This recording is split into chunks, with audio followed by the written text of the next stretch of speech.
What's up guys, in today's video I'm going to be discussing the potential fight that will be taking place between Caleb Plant, who's got a record of 123, lost to 14 KOs. He's the WBA interim super middleweight champion.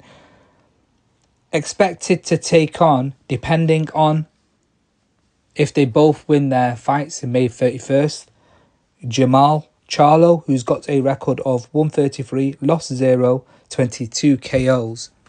So if you remember, they've had a lot of bad blood between them both, a lot of beef.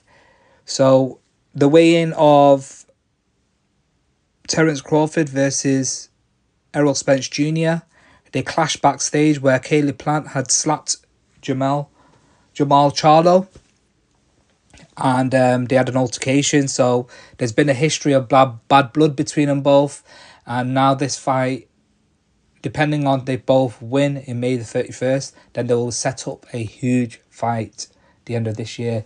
Now I'm really looking forward to the fight itself if they do fight.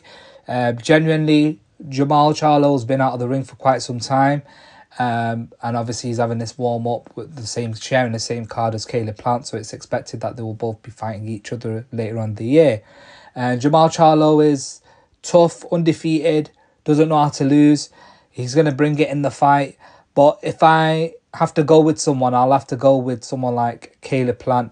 Now, Jermall Charlo has got the power, and he can disrupt Caleb Plant's rhythm. But I think once Caleb Plant gets into that rhythm, he uses his boxing skills, stays on the outside, uses his fast movement, twitch fibers that he's got where he's moving a lot. He'll be able to dictate the pace of the fight and, go out there and, put on a masterclass against Jermall Charlo. Now, Jermall Charlo, I'm not going to take anything away from Jermall Charlo. He's tough as they come. He's undefeated, like I said. He's a former WBC middleweight champion. But at this weight class, being at super middleweight, Caleb Plant is a natural 168-pounder.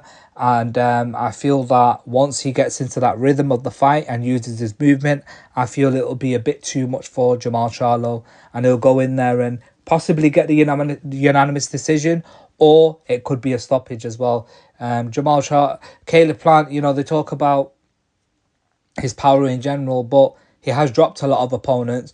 We all saw what he did to Anthony Durrell as well. And when there's bad blood between a fighter and him, he tends to always do quite decent. Obviously, David Benavidez and him had a back and forth as well. And even in that fight, he showed a lot of grit and a lot of heart to go the rounds with David Benavidez and, try and put on a masterclass as well. Obviously, he was boxing really well, and David Benavidez started winning the later rounds, and that's where the beating happened. But I do like Caleb Plant a lot. I feel he's got a lot of good boxing IQ, can box very well. And it's going to be an interesting matchup in general. But I'm looking forward to seeing how they both do on May the 31st. Both of them get to winning ways.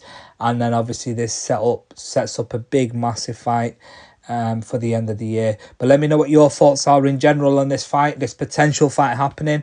How do you see it going? And obviously with the bad blood of what happened backstage when Caleb Plant slapped him, it just brings that a bit of excitement because there's going to be a bit of genuine bad blood between them both. But remember to subscribe to my YouTube channel, comment down below, hit the notification button, hit the like button. Triple B Boxing TV. Thank you.